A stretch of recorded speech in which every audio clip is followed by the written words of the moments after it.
Assalamu alaikum wa rahmatullahi wa barakatuh. Wa alaikum salaam wa rahmatullahi wa barakatuh. Leo tunakwenda kuzungumzia tatizo la tezi dume. Ni kama Profesa Kashaga na Dr. Kibali na Dr. Hamza Majombo. Tutajitahidi kuzungumza kwa ufupi ili mradi audio isiwe ndefu kumchosha msikilizaji. Kwa nitaanza katika sehemu ya kwanza au sehemu mahususi, nini maana ya ugonjwa wa tezi dume. Maana ugonjwa wa tezi dume umekuwa ni ugonjwa maarufu katika nyakati za hivi karibuni. Kwa tukianza neno kama tezi dume ni tezi kama tezi ambayo inapatikana katika miongoni katika via vya mfumo wa uzazi wa mwanaume. Kwa hiyo tezi dume ni tezi kwanza kabla ya kuwa ugonjwa, ni miongoni katika tezi. Lakini mahususa hii tezi inapatikana katika maeneo ya shingo ya kibofu cha mkojo.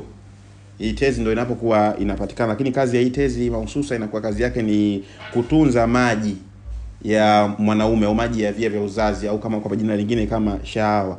Na kazi ya haya maji ni katika kurutubisha mbegu za uzazi kuwa katika hali ya usawa, na pia na haya maji yanasaidia kutunza mbegu za uzazi ziweze kukaa kwa muda mrefu pasi ya kutokuharibika. Kwa hiyo tunakuwa wasiwasi kama mtu akiwa na ugonjwa wa tezi dume, inawezekana Dr. Hamza Majombo asiweze kupata mtoto au asiweze kuzalisha kwa haya maelezo au Inawezekana kwa sababu kama hii tezi ndio inatunza haya maji ya kurutubisha, nafikiri kitu kama hicho.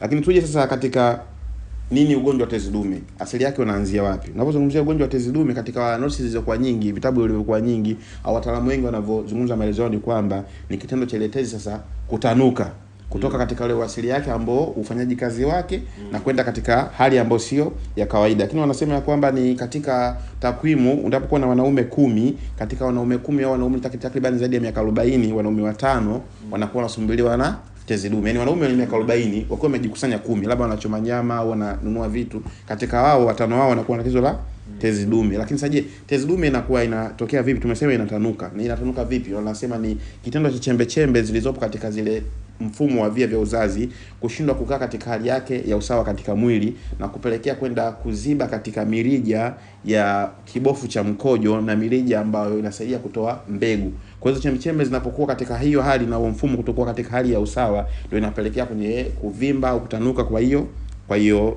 tezi. Nafikiri hapo tumeelewana.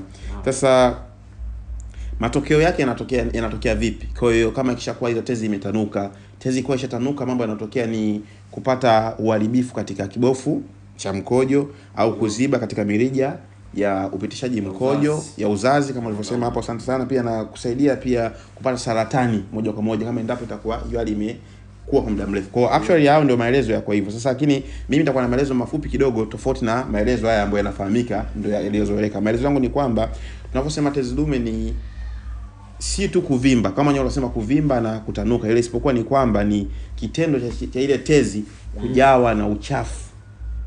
ndio Ule uchafu ndio unakuwa kama sababu ya kuonekana ile tezi imevimba, imetanuka. Kwa hiyo kwa mimi nosi zangu ambazo zitakuwa ni tofauti na watu wengine, kwa sababu ile tezi inakuwa ndani yake na uchafu, kwa sababu yale majimaji yamekaa katika hali ya kutokuwa na usawa au kutotumika vile inavyotakiwa, inapelekea sasa kuziba, na kisha ziba ile tezi inaanza kuvimba na kutanuka. Lakini sasa twende tuangalie, je, ni mambo gani yanapelekea sasa tezi hii kuziba au kama wengine wanavyosema kutanuka? Mambo yako mengi, lakini nitasoma kadhaa tu ambapo ni yale ya muhimu zaidi. Jambo namba 1 ni lifestyle. Kwa kubadilika kwa lifestyle ni ule mfumo wetu wa maisha tuliozoea kila siku, kutoka katika ule mfumo wa sawa wa asilia katika kuingia katika mfumo ambao tunaona ni wa kizungu lakini sio wa kizungu. Ni miongoni mwa sababu zinaweza kupelekea mtu kuwa na tatizo la tezi dume, ni jambo namba 1. Lakini jambo namba 2 ni lishe duni, mfumo mzima wa vyakula, namna gani mtu unavyoweza kula vyakula. Kama unakula vyakula vingi ambavyo si vyenye kufaa kuliko vile vyenye kufaa, unakuwa katika hatari ya kuweza kupata tatizo la tezi dume. Namba 3 ni kurundikana kwa sumu mwilini. Na hiyo inatokana na pointi ya pili tulisema ya mfumo wa vyakula unavyokula. Maana mfumo wa vyakula unavyokula ni miongoni ya vitu vinavyosababisha kuzalika kwa sumu mwilini. Lakini namba 4 tunasema ni ile hali ya kutokufanya mazoezi, na tuko watu wengi sana ambao hatufanyi mazoezi. Hivi na njia mbadala unaweza kumshauri mtu ambao afanye mazoezi za kuitumia hapo Dr. Kibali? Kuna njia mbadala gani ya kufanya mazoezi?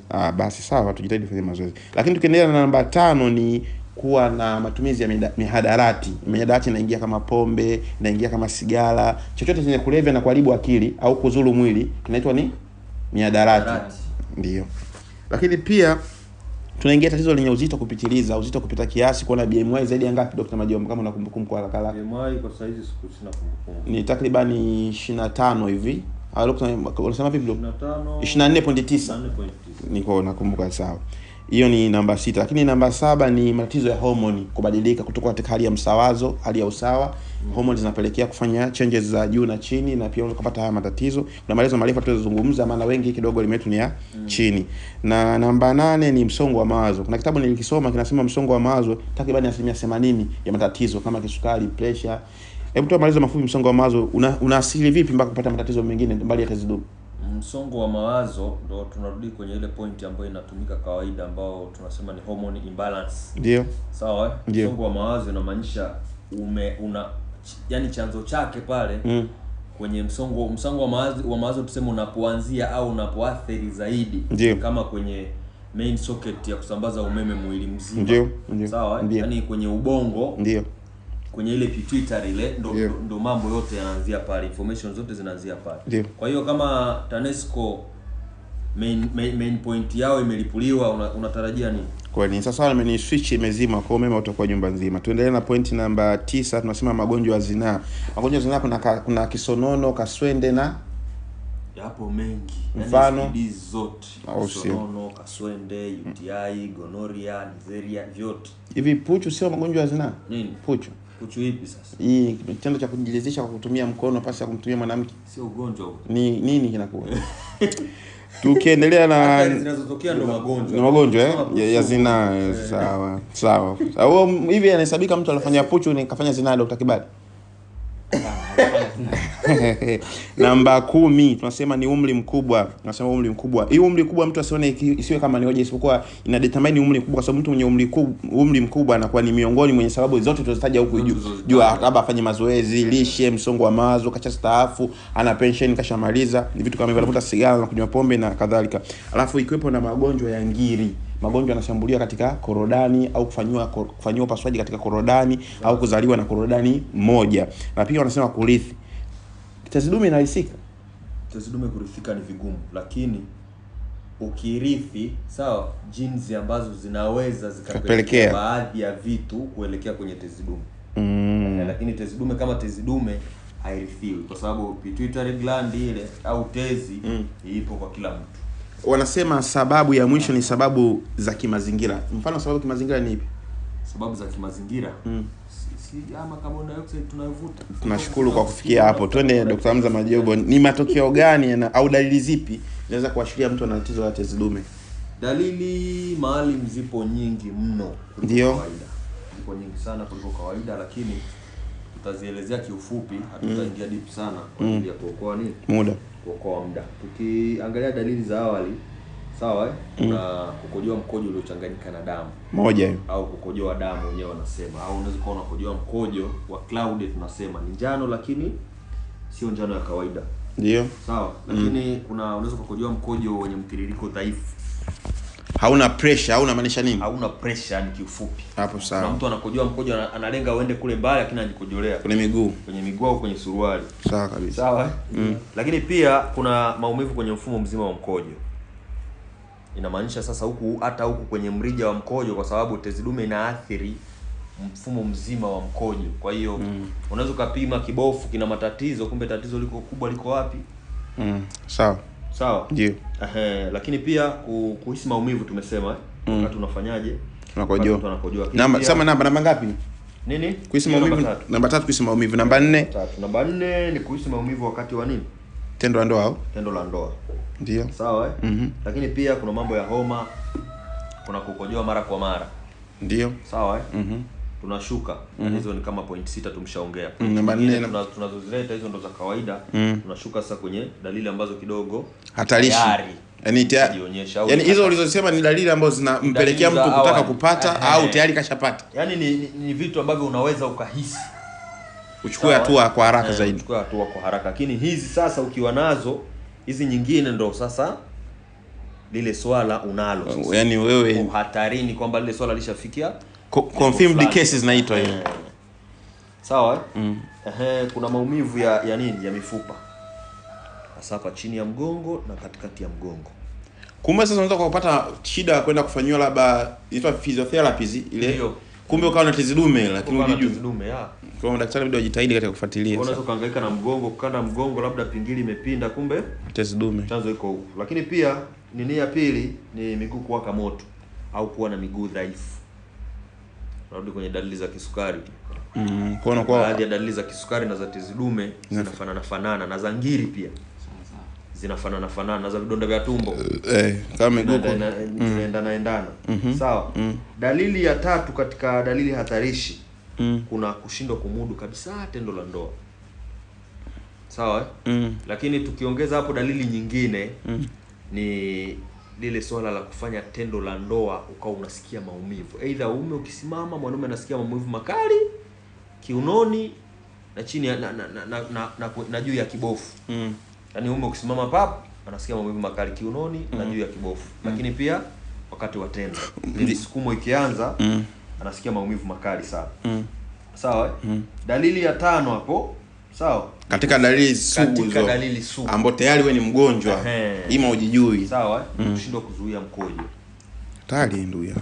Mtu anakuja mkojo anakojoa, lakini moja kwa moja mkojo unafanya nini?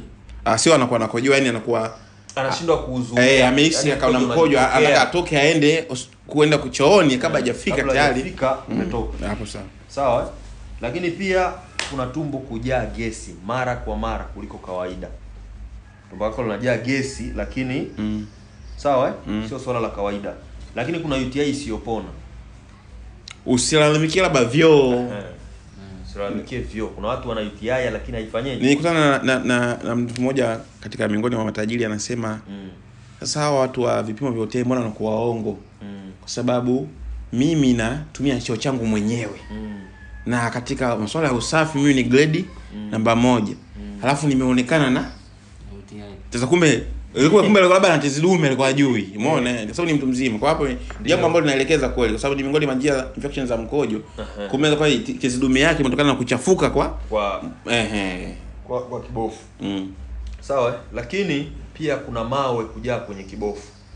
Kwa sababu tunaamini kwamba ukiwa kuna tatizo kwenye tezi dume, basi kunakuwa na muingiliano kati ya kibofu na nini na tezi. Kwa sababu maana tezi yenyewe inakaa kwenye shingo ya kibofu cha mkojo. Kwa hiyo uchafu wa kwenye tezi unakuwa unashukia kwenye nini?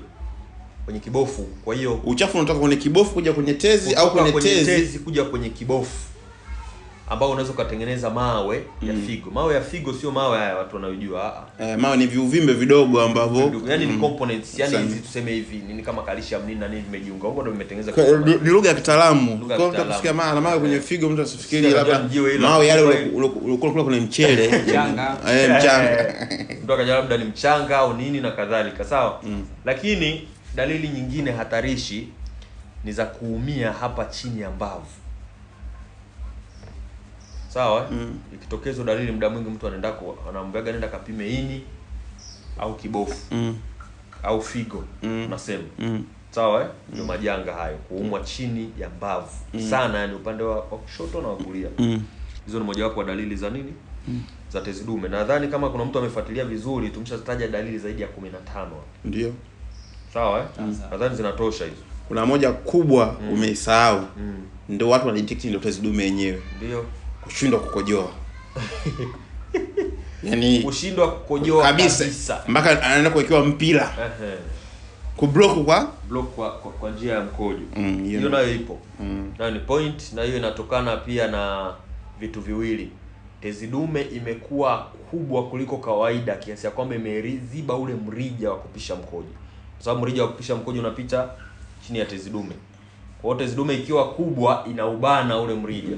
Mkojo hawezi kufanya. Sababu tumesoma hapa inasema inakaa baina ya mrija kupitisha mkojo na mbegu za uzazi. Dio. Kama itakuwa inaweza kublock mkojo, je, vipi kuhusiana na mbegu za uzazi? Kwa mbegu za uzazi hawezi kufanya tendo la ndoa huyo mtu. Ni vigumu. Tendo la ndoa atafanya, lakini anaweza kufanya tendo la ndoa alafu mbegu zisitopi. Kweli. Au akatoa maji kwa sababu mbegu zile ni nzito, zikashindwa kupita kwenye ule mrija mdogo. Sawa? Ikapita maji tu. Sawa, tumsikize Dr. Kibali. Matokeo yanatokana na mtu kuwa ameshapata tezi dume ni matokeo gani yanapatikana hapo? Matokeo ambayo mtu anayapata kutokana na tezi dume, kwanza kabisa mtu hupata maumivu katika kibofu cha mkojo, ambalo hupelekea mkojo kurudi juu na kuharibu mfumo wa figo na pia kuharibu mfumo wa ini. Kwa hiyo inaonekana mtu mwenye tezi dume kwa hatari kupata ugonjwa wa ini. Naam. Maana inamaanisha akiwa na hatarini kupata ugonjwa wa ini, basi yuko hatarini kupata ugonjwa wa moyo pia. Tuombe dua mzungu tuepushe. Tukio namba 2, kufunga kwa njia ya mkojo. Namba 3, figo kushindwa kufanya kazi. Namba 4, kushindwa kumudu tendo la ndoa ambayo ilitoka katika dalili pia katika matokeo pia ni point ambayo inaingia kote kote. Naam. Ndio. Point namba 5 ni ugumba, jambo ambalo linapelekea mtu kuwa mgumba. Hivi niliuliza swali siku hivi, labda unisaidie, ugumba na tasa tofauti yake nini? Ugumba na nini? Na tasa.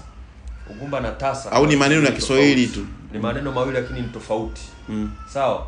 Tasa huenda hana mbegu kabisa. Lakini ugumba unaweza kumtokea hata ukubwani. Yaani tasa kazaliwa. Tasa hamna kitu. Asiozaa. Hamna kitu. Na naume unaweza kuwa usimami kabisa. Sasa katika kauli zile za sawa katika aina za watu walioumbwa. Ndio. Kwa sababu siku umeumbwa mwenye anaweza kuzaa mtoto wa kiume, anaweza kuzaa mtoto wa kike, anaweza kuzaa wote na asiozaa. Sasa huyu asiozaa ndo nani anaitwa? Wewe ndo tasa. Ndo tasa. Lakini mgumba hata wewe mwenyewe unaweza kuwa mgumba. Inaweza kaja kutokana na matatizo ya kiafya. Kwa hiyo unaweza kuwa na watoto wawili lakini wewe ni mgumba. Kwa unaweza kuzaa watoto alafu ugumba kwa kifupi tasa hawezi kuwa na mtoto. Kwa kifupi hivi. Tukia point ya 6, kutoka na majibu sehemu ya tezi dume. Sehemu ya tezi dume au sehemu ya nini? Sehemu ya tezi dume. Alikuwa anatoka mtu anatoka na majipu. Na mwisho kabisa jambo ambalo linaweza kumpelekea mtu kifo chake. Inaua tezi dume kumbe. Kwa hiyo lakini tusahau point moja kwamba tezi dume ikizidi kukomaa inakuwa ni cancer tena. Ndio saratani wanaita. Saratani. Sio uvimbe wa tezi dume. Lakini kauli nyingine ambayo tukosoe watu, tezi dume sio ugonjwa. Tezi ni tezi, ipo kama kawaida, kila mtu anayo.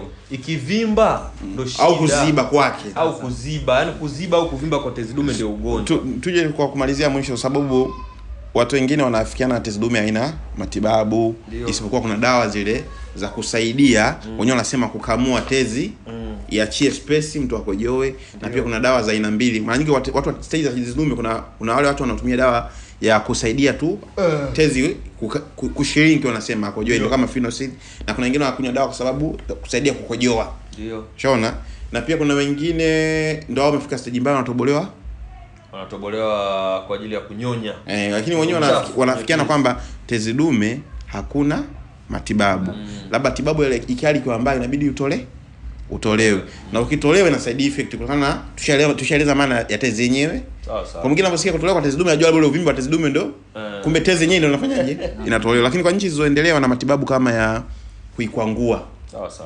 Wanakwangua kidogo space za nyama, hiyo ya kwanza. Pia wana matibabu ya kuchoma kwa mionzi, pia side effect, lakini pia wana matibabu ya kuunguza kwa maji ya moto. Sawa. Piga maji ya moto ili leo kiachie. Umeelewa? Kwa hiyo nolo wanafikiana kwamba bado matibabu matibabu hakuna. Kwa sababu pia inategemea tezi dume imesababishwa na nini. Yaani wewe ugonjwa umesababishwa na nini? Unaweza kuwa ni infection za kawaida, labda bakteria, fungus, virusi. Kama ni kama na sababu tulizosema chanzo ni zile ambazo tulizozitaja hapa. Sasa tunakuja kusema kwamba asili ya wenyewe kuweza kutumia pointi na kukosa tiba ni kutokana na kutumia pointi ya kwamba ni uvimbe. Kwa ukitumia neno ni uvimbe, hakuna namna isipokuwa kuondoa uvimbe. Lakini sisi kutokana na maana yetu si uvimbe, ni kuziba. Sawa. Kwa tezi, kwa ile tezi inakuwa ina uchafu ndani yake. Kwa hiyo inabidi mtu apate ikasafishika. Kwa hiyo mtu apate dawa ya kwenda kusafisha ile njia. Na uchafu tumesema kama point ulisema hapo, ulisema ni uwepo wa sumu nyingi mwilini. Kama ulisema miongoni mwa point ulisema UTI isiyopona. Kwa zote ni katika njia za mikojo ambazo zinakuwa zinapitisha uchafu, ambao kiasi kwamba ile tezi inakuwa imeelemewa, inapata uchafu mwingi, ndio inavimba na inatanuka. Kwa hiyo sina kuambia kwamba tiba namba moja ya tezi dume ni kuweza kuyakabili kwanza yale tuliyataja hapa. Sawa. Ambao ni vyanzo yote, kama ni mnene mwili, kama vyakula vieleweki, anza kudili navyo hivyo. Lakini tiba ya pili, ziko dawa za mitishamba ambazo pia zinaingia katika upande wa lishe, virutubisho na mimea tiba, ambazo mtu akitumia zinakwenda kusafisha kabisa ile tezi dume, kutoa ule uchafu ule kuwepo na kupelekea tezi dume kurejea katika hali yake ya kawaida, hali halisi. Kama kuna kitu moja nilikuwa nakisoma kinaelezea kutoa mayo kwenye figo. Baadhi ya watu wanafikiana pia kuna dawa ya kutoa labda isipokuwa kwa operation, wengine wanasema. Lakini pia kuna dawa ambazo nilikuwa nazisoma, mtu anakunywa ile dawa, zinaisha yale mawe. Tena mbali ya kuyausha, katika kitabu anasema mtu anaenda kujisaidia. Ndio. Anavyotoka. Na pia katika kitabu kile anauliza. Sasa ni kipi kikupatia mawazo ya kuwaza haya mawe yatoke afu yaliingia vipi? Sawa. Aje kuchukua. Sasa kama yaliingia kutoka Ismaili yasitoke. Kwa hiyo ni kitu ambacho kama utakuwa unatumia logic ya ni uvimbaji wa tezi, matibabu yatakuwa hakuna. Isipokuwa kama njia tulizozisema hizo za upasuaji na kadhalika. Sasa upasuaji kila mtu anaogopa kwa sababu unaweza kana mashine simame tena ukawa nani? Mtu ambaye asimamishi nani nani? Itakuwa boya. Au anakuwa hanithi. Hanithi. Mwana asimamishi. Kwa point ni kwamba kwa matibabu hayo kwa mtu atakuwa anahitajia matibabu basi atawasiliana na wataalamu wa utafiti na tiba asilia waweze kupata ushauri namna gani ataweza kuepukana na hilo tatizo kiujumla. Labda kuna neno la ziada kumalizia Dr. Kibaki? Dr. Majombo kumalizia hapo na dakika 20 hizi. Neno la ziada 20 nasema nadhani zinatosha, lakini watu wajaribu kuepuka haya tuliyosema. Tahadhari na kinga ni bora zaidi kuliko lakini pia kauli kubwa ya kuambia ni kwamba tiba asilia ni tiba ya kipekee ambayo inaweza kutibu yale yaliyosindikana na tiba za nini? Za kizungu. Kwa magonjwa sugu yote yasiyotibika na wazungu, tiba asilia tumeweza kuyakabili. Nakumbuka kauli ya Mheshimiwa Rais juzi alisemaje? Msidharau tiba za nini? Asili. Asante. Basi tusimamie hapo kwa leo.